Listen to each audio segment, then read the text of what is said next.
Njengoba singamaphesenti angama42 isibalo sentsha engasebenzi eNorthern Cape, intsha enomqondo wokwenza ibhizinisi izimisele ngokwenza imali uma ngabe ANC isibambe umcimbi weJanuary 8 statement.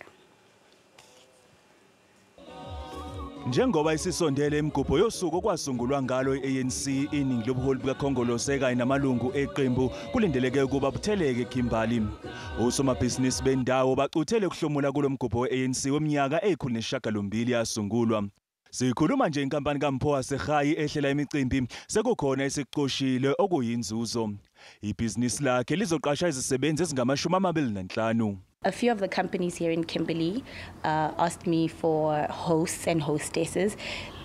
Basically, they will be there to provide them with, it's like a hospitality package.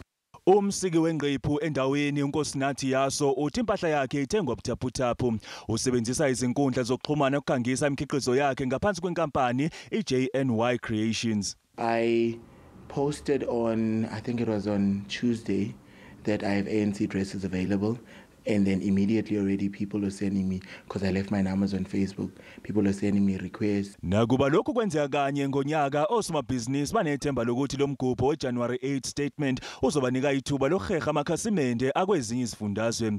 Kulindeleke ukuthi bakanise nasemigwaqweni yaseKimberley abazobe bethengisa impahla enembala yeANC.